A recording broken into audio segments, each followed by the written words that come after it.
집사님 기도 가운데 사고 이야기가 있었는데 우리 제주항공 비행기가 태국 방콕에서 출발해서 한국 전남 무안에 도착했는데 아침 9시에 이 엔진에 불이 붙고 그래서 이렇게 착륙하는 가운데 한 180 몇 명이 이렇게 전원 사망하고 2명 승무원만 이렇게 됐다고 합니다.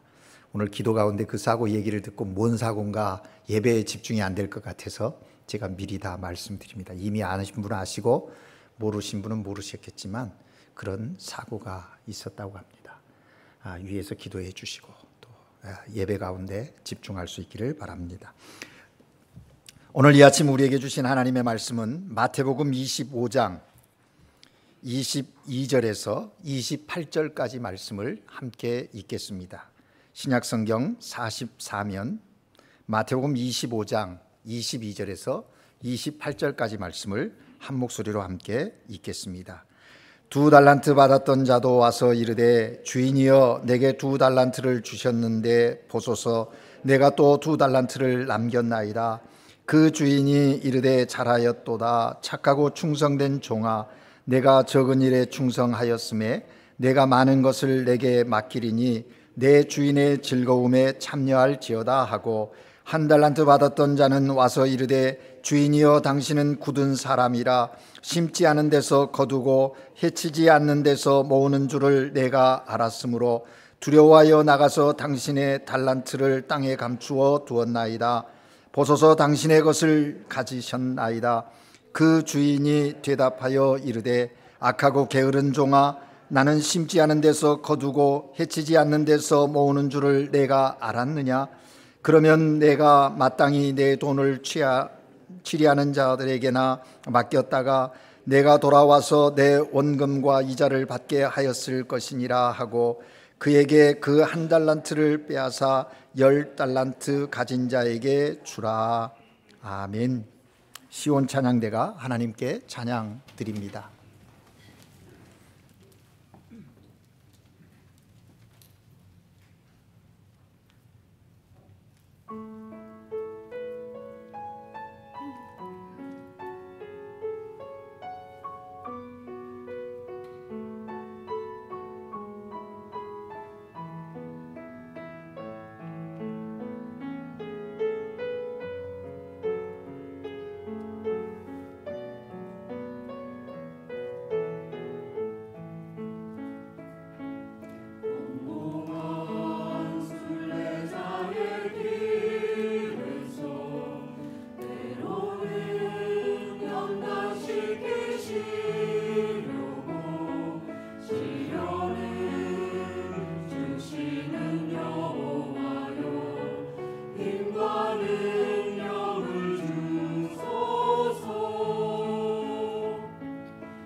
아멘.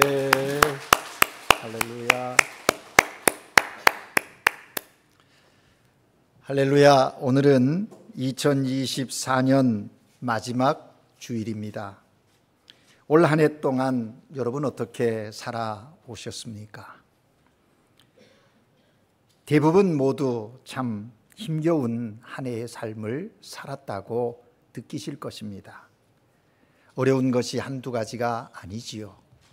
현대의 그리스도인으로 삶을 살아간다는 것 쉽지가 않은 것을 인정합니다. 쉽지 않기에 더 귀한 삶인 것을 기억하시면서 인내하고 정말 주님 뜻 가운데 삶을 사는 여러분 되시기를 바랍니다. 신앙생활에서 믿기가, 그 믿음을 지키기가 쉽지 않았지요. 경제적으로는 부족함을 경험하는 분들도 있었습니다. 건강에 빨간불이 들어와서 힘겨운 시간을 보내야 하는 성도들도 있었습니다. 교회적으로나 개인적으로 많은 분들이 정말 삶이 녹록지 않다라는 것을 이야기하며 이 한 해를 다름질해 왔습니다. 그런데 그러함에도 불구하고 그런 가운데서도 우리의 삶의 자리를 다시 돌이켜보면 여전히 하나님의 인도하심이 있으셨고 보호하심이 있으셨고 우리를 사랑하심이 있었음을 깨닫게 되는 것이지요. 그래서 우리가 조금 전에 부른 찬송 301장의 고백처럼 지금까지 지내온 것 주님의 은혜입니다 라고 고백하는 것이죠. 아마 오늘 하나님께 예배드리는 우리 모두는 이러한 고백을 가지고 하나님께 예배하는 줄로 믿습니다. 한 해를 돌아보면서 이 찬송을 부를 때 우리의 마음속에 감격이 꿈틀거리는 거지요. 아, 그렇지. 지금까지 지내온 것 다 주님의 크신 은혜야. 모든 것이 하나님의 은혜입니다 라고 지금 고백하면서 여러분 하나님께 예배 드리는 줄로 믿습니다. 그러한 마음으로 하나님께 예배 드리는 여러분 모두에게 세상이 줄 수 없는 하나님만이 주시는 사랑과 은혜와 평강이 여러분 가운데 함께 하시기를, 충만하시기를 주님의 이름으로 축복합니다. 여러분, 목사인 저는 성경을 읽을 때마다 늘 느끼는 생각 한 가지가 있습니다. 그것은 하나님은 우리들의 어떤 행위보다 우리의 마음속에 가지고 있는, 우리가 품고 있는 생각과 동기를 더 귀히 여기신다라는 것입니다. 다시 말씀드리면 하나님은 하나님을 위해 뭘 했느냐 하는 것보다 하나님을 어떻게 생각하느냐에 더 많은 관심을 가지고 그것을 더 훨씬 중요하게 여기시는 하나님이시라는 것을 깨닫게 되는 것입니다. 그렇습니다. 여러분, 하나님은 소유에 관심이 없습니다. 무엇을 어떻게 했느냐, 결과론적인 것에 그렇게 중요한 마음을 두시지는 않습니다. 그것보다 더 관심 갖고 중요하게 여기시는 것은 존재라는 것입니다. 그냥 존재하는 그 자체로 귀하게 여기시는 겁니다. 하나님을 믿는 믿음의 사람, 그 한 사람의 그 존재 자체를 소중하게 여기시는 하나님이신 것을 깨닫게 되는 것입니다. 스페인어로 얘기한다면 하나님은 아시엔도보다 ser, 그러니까 doing보다 being을 더 관심 가지고 우리를 바라보신다라는 거예요. 여러분, 존재하는 것, 그거 하나만으로 기뻐하시는 거예요. 그것이 기쁘시기 때문에 우리의 관심, 우리의 삶의 모습들에 함께 하시고 도우시고 인도하시는 하나님이신 겁니다. 1년 마지막 예배를 드린 여러분, 내가 뭘 잘해서 하나님이 나를 나를 귀히 보시는가요? 그렇지 않죠. 수없이 넘어졌고 수없이 정말 주님의 뜻을 불순종한 우리들 아닙니까? 그럼에도 불구하고 여전히 너는 내 사랑하는 사람이야 라고 말씀하시면서 우리를 깊이 관심 갖고 계신다는 거예요. 여러분, 오늘 우리가 함께 읽은 본문에도 그 사실을 우리에게 말씀하고 계시는 겁니다. 오늘 본문은 재림의 때에 지난주에 설교했던 것처럼 마지막 때, 관심 있는 그 때에 대해서 주님은 그때는 내가 알 수 없다, 나도 알 수 없다, 하나님만이 아신다, 그러니 너희는 이렇게 준비하고 깨어 있으라 강조하셨어요. 그리고 네 가지 비유를 전해주셨지요. 그리고 오늘 그 네 가지 비유 중에 하나가 오늘 우리가 읽은 이 달란트 비유입니다. 우리가 준비하고 깨어 있어야 하는 그리스도인들로서 마지막 때에 어떻게 존재해야 하는가, 어떤 모습으로 서 있어야 하는가 우리에게 말씀하시는 거예요. 어떤 일을 행한다고 하면 그 행함의 동기와 목적은 어디에 있어야 하는가, 이 비유를 통해서 우리에게 말씀하신다라는 겁니다. 여러분이 잘 알고 있는 달란트 비유이죠. 어떤 주인이 종들에게 5달란트, 2달란트, 1달란트 주고 멀리 여행을 갑니다. 오랜 시간이 지나서 주인이 돌아와 종들에게 결산을 하게 됩니다. 5달란트, 2달란트 받은 종들에게 주인이 잘하였다, 착하고 충성된 종이라 칭찬하셨습니다. 그러나 1달란트 받은 종에게는 악하고 게으른 종이라고 그렇게 책망하시는 내용이 우리가 읽은 본문의 내용입니다. 이 비유를 통해서 한 가지 질문이 생기는 것이죠.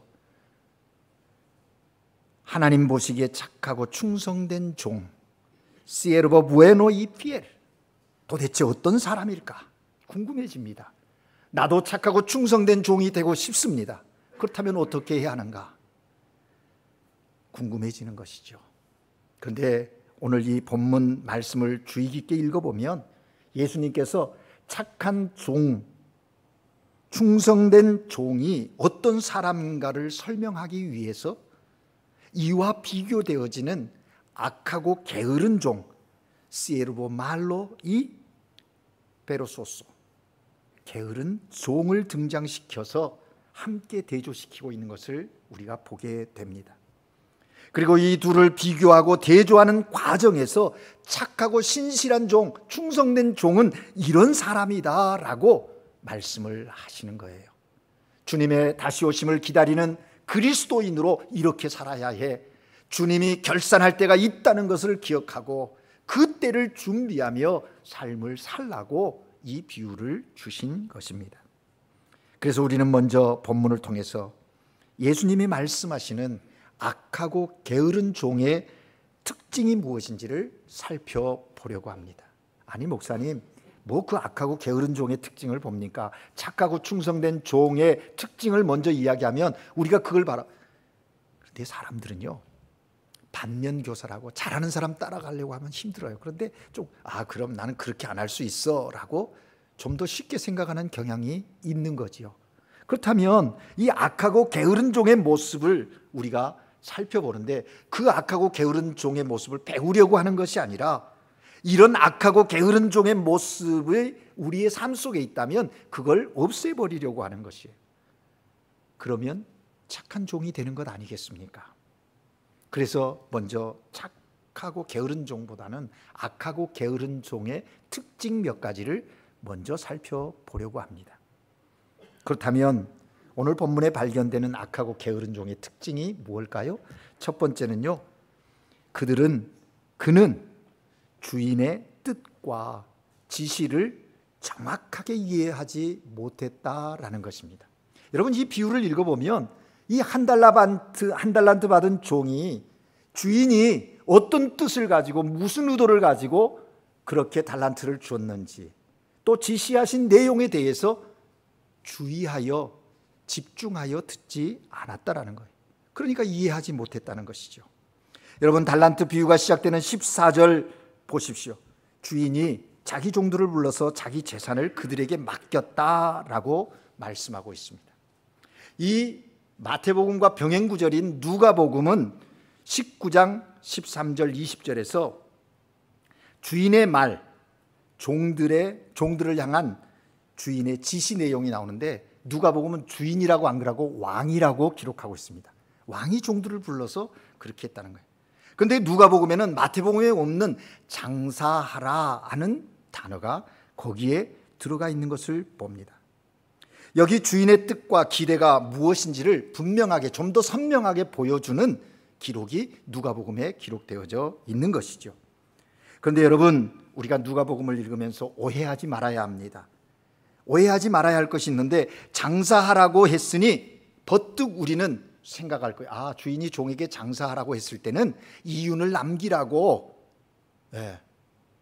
이 맡겨준 달란트를 가지고 성공하라고 그렇게 암암리에 푸시한 것이라고, 그런 부담감을 준 것이라고 이해하기 쉽습니다. 장사했으니 이윤을 남겨야 한다. 장사하라고 했으니 이윤을 남겨야 한다. 이윤을 남기지 못하면 책망받는다. 결국 여기 지금 한 달란트 받은 자가 이윤을 남기지 못했기 때문에 책망받았다라고 이 본문을, 이 비유를 이해한다면 주님이 말씀하시고자 하시는 비유의 본질을 제대로 깨달지 못한 것이 되고 만다는 거예요. 여러분 보십시오. 누가복음 19장이나 마태복음 25장 어디를 봐도 주인 또는 혹은 왕이, 야, 내가 준 이 달란트를 가지고 무슨 수를 쓰더라도 손해봐서는 안 돼. 이윤을 남겨야 해. 너희 손해보면 나한테 혼난다. 그러니 절대로 손해봐서는 안 돼 라고 말씀하시는 이야기가 없다라는 겁니다. 말씀하시지 않아도 그렇게 알아들어야지 이렇게 이해하렵니까? 아니에요. 주인, 왕의 명령이 그렇게 강압적이거나 부담을 주는 것이 아니었습니다. 그런데 이 악하고 게으른 종은 주인의 말과 의도하는 뜻을 정확하게 이해하지 못했기에 주의 깊게 주인의 말을 귀 기울여 듣지 않고 그랬기에 이러한 행동을 하게 되었다. 그런 모습으로 주님 앞에, 주인 앞에 서게 되었다는 거예요. 뭐라고 얘기합니까? 오늘 본문 25절에 보니까 그 악하고 게으른 종이 이렇게 말해요. 나는 이것을 수건에 싸서 보관하여 두었습니다. 이 얘기는 뭐예요? 나는 아무것도 하지 않았습니다. 그런 얘기예요. 아무것도 하지 않았다는 거예요. 그 달란트를 땅에 숨겨 두었나이다 라고 말한 거예요. 즉 최선을 다해서 장사하면 그 결과가 어떠하든지 손해를 보든 이윤을 남기든 상관없이 주인은 너의 수고, 너의 노력을 내가 인정한다. 좀 손해보면 어떻습니까? 준 달란트를 다 잊어버렸다고 책망하셨겠습니까? 이 비유의 전체적인 분위기를 보면 그렇지 않다는 것이죠. 주인의 의도를 그는 이해하지 못했어요. 이처럼 주인의 말과 지시, 그 안에 담겨 있는 주인의 의도를, 뜻을 정확히 이해하지 못한 그를 향하여 주인이 결산할 때 뭐라고 얘기했어요? 악하고 게으른 종아라고 말했다는 거예요. 그러나 여러분 보십시오. 21절 23절에 보면 5달란트 2달란트 받은 사람들의 주인이 결산할 때 그들을 향해서 뭐라고 말합니까? 똑같이 잘했다라고 말하죠. 만약 주인이 이윤을 남기는 것을 원했다면 상식적으로 생각할 때 5달란트 가진 자가 5달란트를 남겼으니까 야, 너 참 엄청나게 많은 이익을 남겼구나 해서 2달란트 가진 자보다 갑절은 더 줘야 되는 것 아니겠습니까? 더 칭찬해야 되는 거 아니겠습니까? 그런데 5달란트나 2달란트 받은 사람에게 하시는 주인의 이야기는 글자 하나도 틀리지 않고 똑같은 거예요. 그런 면에서 보면 이 주인이 저들에게 기대하는 것은 이윤을 남겨라, 손해를 보지 말아야 된다, 그런 의미가 하나도 없다. 여기 잘했다라고 말하고 있잖아요. 여기 잘이라는 말이 무슨 의미인가라는 거예요. 잘하려면 어떻게 해야 하는가? 이 잘하려면 실적이 좋아야 하고 많은 이윤을 내야 하는 것, 그래서 잘하였다고 칭찬하시는 것이 아니라는 거예요. 스페인어 성경에는 이 부분에 대해서 이렇게 증거합니다. Hiciste bien. 너 참 수고했다. 그런 표현이에요. 아, 일 잘 마쳤구나. 이 의미를 잘 살려 번역해 놓은 성경이 있는데, 메시지 성경이라는 것이 있는데요, 그 성경은 이렇게 번역해서 잘했다, 수고했다, 잘했다, 수고했다. 여러분, 이 말마저도 야, 이윤을 많이 남겼으니까 잘했다, 수고했다, 그런 개념이 아니라는 거예요. 수고했다, 참 마음에 와닿습니다. 눈에 보이는 결과가 대단하고 다른 사람들로부터 부러움을 받을 정도의 눈에 보이는 성과가 있어서 잘했다, 수고했다 그렇게 말하는 게 아니에요. 이게 지금 비유의 분위기가 그렇다는 거죠. 수고했어, 애썼어, 최선을 다했으면 됐어, 그런 의미예요. 그걸로 충분하다는 거예요. 여러분, 오늘 이 아침 하나님 예배드리는 우리를 향해서 이런 마음으로 우리에게 말씀하시는 거예요. 여러분, 24년 안에 평가해 보십시오. 여러분이 기대하는 만큼 놀라운 성공이 있었습니까? 여러분, 장사에서 많은 수입을 얻었나요? 얻은 분도 있어요. 돈 많이 번 분 있지만 변변치 않은 분 있을 거예요.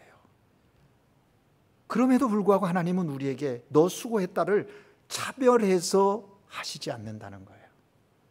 상대 평가하고 계시지 않고 절대 평가를 통해서 그냥 그 존재 자체로만 나를 믿고 나를 신뢰하면서 행한 그 믿음의 수고, 그것 그 자체로 하나님은 너 수고했어, 애썼어, 그거면 됐어 라고 우리에게 말씀하시는 하나님이라는 것입니다. 그리고 이어지는 말씀을 보십시오. 내가 적은 일에 충성하였으니 라고 말합니다. 크고 대단한 일, 누구나 하고 싶어서 하는 일, 주목하는 일 잘해서가 아니라 지금 우리에게 주어진 상황에서 누구도 주목하지 않는 작은 일, 관심 없지만 소중한 일, 내가 꼭 해야 하는 그 일, 누구도 나서지 않지만 손해보면서 해야 하는 그 일, 주님은 그것을 작은 일이라고 하면서 그 일에 충성한 우리에게 칭찬하신다라는 것이죠. 여러분, 이것이 하나님을 주인으로 고백하는 믿음 가진 우리들의 삶의 모습이라고, 마지막 때를 깨워 준비하며 기다리는 하나님의 사람들의 삶의 방식이라고 주님은 이 비유를 통해서 우리에게 말씀하시는 거예요. 악하고 게으른 종의 두 번째 특징은 뭘까요? 오늘 본문 24절 25절에 그들의 특징이 드러나고 있습니다. 우리 24절 25절을 함께 읽을까요? 함께 읽습니다. 시작. 한 달란트 받았던 자는 와서 이르되 주인이여 당신은 굳은 사람이라 심지 않은 데서 거두고 해치지 않는 데서 모으시는 줄 내가 알았으므로 두려워하여 나가서 당신의 달란트를 땅에 감추어 두었나이다. 보소서 당신의 것을 가지셨나이다. 아멘. 여러분, 여기 악하고 게으른 종 뭐라고 핑계하고 변명하고 있습니까? 자신이 주인의 뜻과 지시를 정확하게 이해하지 못하고 성실하게 책임을 다하여 최선을 다하지 못한 이유, 그 이유가 어디에 있다는 거예요? 자기 자신에게 있는 것이 아니라 누구에게 있다? 주인에게 있다라고 지금 핑계하고 변명하고 있는 것입니다.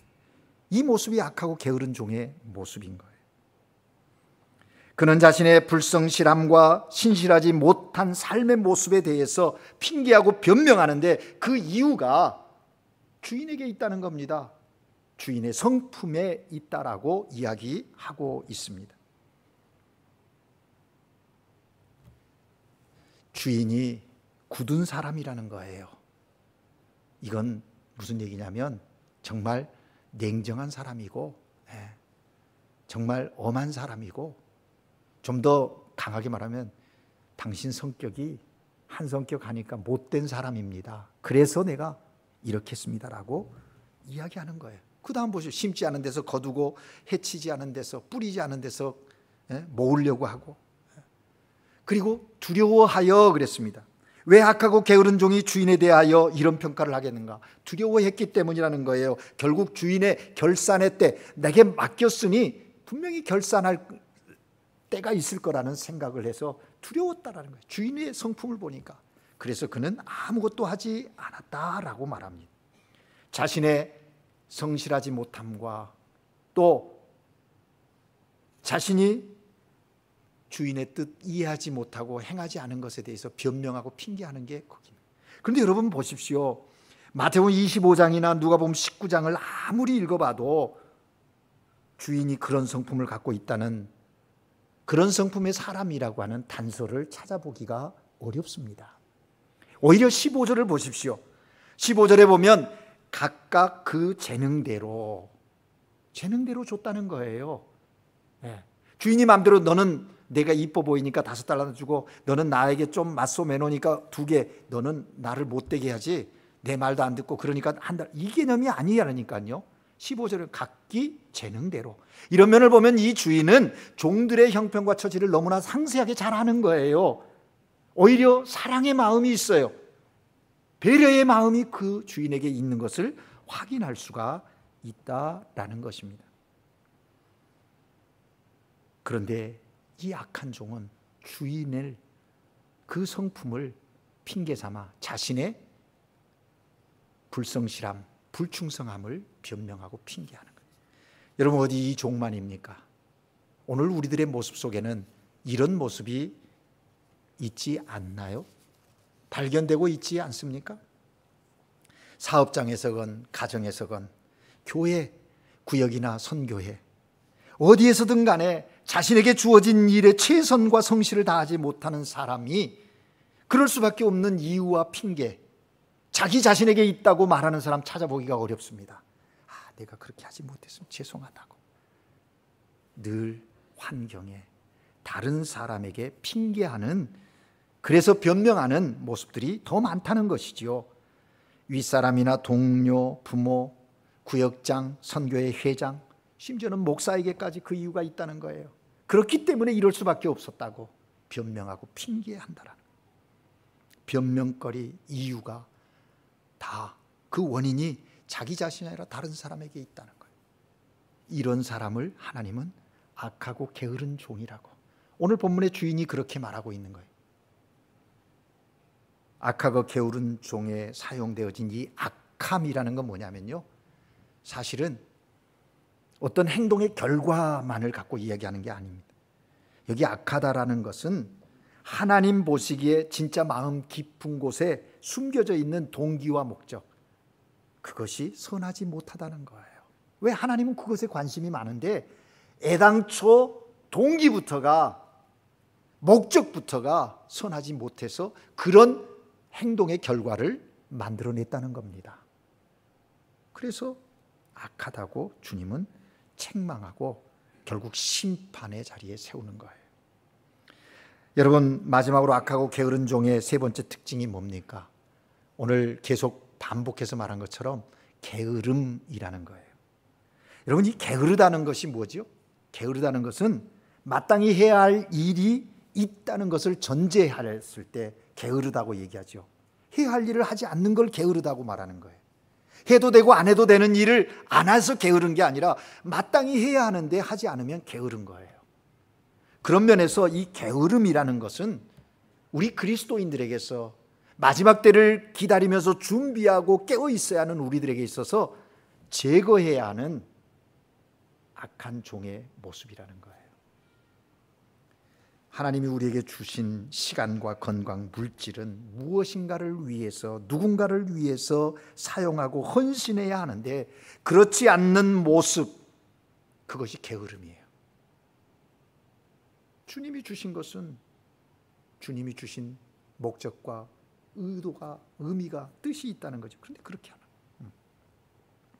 그래서 여러분, 우리의 인생을 엉망으로 만드는 건요, 환경이나 어떤 사건이 아니라 더 깊이 들어가면 우리 마음, 육체의 게으름으로부터 시작된다는 거예요. 그래서 여러분, 특별히 신앙인들에게서 영적 게으름을 제거해야 돼요. 왜냐하면 영적 게으름은 영혼을 망가뜨리고 하나님과의 관계를 깨뜨리고 이웃과의 관계를 깨뜨리는 그런 좋지 않은 영향력이 거기에 있기 때문에 그렇습니다. 게으름을 가지고 있는 사람, 그 한 사람에 머무는 것으로 끝나지 않지 않습니까? 주변에 있는 누군가에게 영향을 주는 거예요. 단순히 자기 혼자서만 나태하고 빈둥거리는 것으로 끝나지 않는다니까요. 책임이 주어졌는데 뭔가를 해야 하는 그것이 있는데 그걸 하지 않음으로 인해서 나한테서만 끝나는 게 아니라 내가 하지 않으니까 다른 사람에게 영향이 있는 거예요. 예. 주님께서 우리에게 맡겨주신 사명도 마찬가지고요. 가정에서 어머니로서의 역할을 제대로 하지 않고 게으름이 있다. 그러면 그 어머니 한 사람입니까? 그 가정의 구성원인 가족들에게도 그 영향이 미쳐진다는 거예요. 그거 우리가 느끼지 않습니까? 게으름은 한 사람의 게으름만 끝나는 게 아니고 또 그 게으름은 보이지 않는 그 게으름을 감추기 위해서 무슨 자리까지 가냐면 가면을 쓰는 자리까지 가고 위선의 자리, 그리고 그걸 합리화하고 변명하기 위해서 거짓말하는 자리까지 가게 되는 거예요. 그래서 그리스도인에게 있어서 이 게으름, 이것은 제거해야 한다는 거예요. 자, 여기까지 세 가지 특징을 알았다면 이제 뒤집어 볼까요? 악하고 게으른 종의 특징이 세 가지 이런 거라면 착하고 충성된 종의 특징은 그럼 뭐냐? 이 악하고 게으른 종이 가지고 있는 세 가지 특징을 뒤집으면 착하고 충성된 종이 되는 거예요. 첫 번째가 뭐예요? 주인의 뜻을 알기 위해서 노력하고 집중하는 그 사람, 착하고 충성된 종인 거예요. 결과를 먼저 걱정하고 염려하기보다는 최선을 다해서 주어진 그 삶의 자리, 적은 일에서도 과정 하나하나를 성실하게 밟아가는 거예요. 하나님의 뜻과 기대가 무엇인지를 물으면서 그 뜻과 기대 가운데 서는 것, 존재하며 삶을 살아가는 것, 그것이 착하고 충성된 종이에요. 우리의 삶의 주인 되신 하나님의 뜻을 이해하기 위해서 그럼 어떻게 해야 합니까? 너무 당연하지요. 기도해야 합니다. 말씀을 읽어야 합니다. 예배에 최선을 다해야 돼요. 하나님과의 관계에 중요한 이 예배에 나의 정체성, 존재감을 확인할 수 있는 이 예배의 자리를 소홀히 여겨서는 안 돼요. 이거보다 더 귀한 것이 있겠습니까? 목사님 상투적인 얘기하지 마세요. 꼭 교회 와서 예배 드리는 것만 예배입니까? 삶이 예배해야 돼. 맞습니다. 삶이 예배가 되셔야 돼. 그 삶이 예배 되기 위해서는 구별된 하나님 앞에 나와 드리는 예배를 소중히 여길 수 있는 구별성이 있을 때 그것도 가능한 거예요. 주님 앞에 구별하여 예배 드리는 걸 소홀히 한 사람이 삶으로 하나님께 예배 드리겠다? 자기 합리화, 변명 아닐까요? 우리는 이걸 한번 다시 생각해 봐야 합니다. 온전한 하나님의 뜻 발견하기 위해서, 깨닫기 위해서 우리가 힘써야 할, 집중해야 할 걸 집중해야 합니다.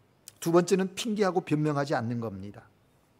주인의 뜻과 기대 그리고 지시를 충분히 만족시키지 못했을 때 합리화하고 변명하고 그러지 말고 핑계대지 말고 차라리 솔직하게 하나님, 나는 연약합니다. 그러고 싶었는데 그러지 못했어요.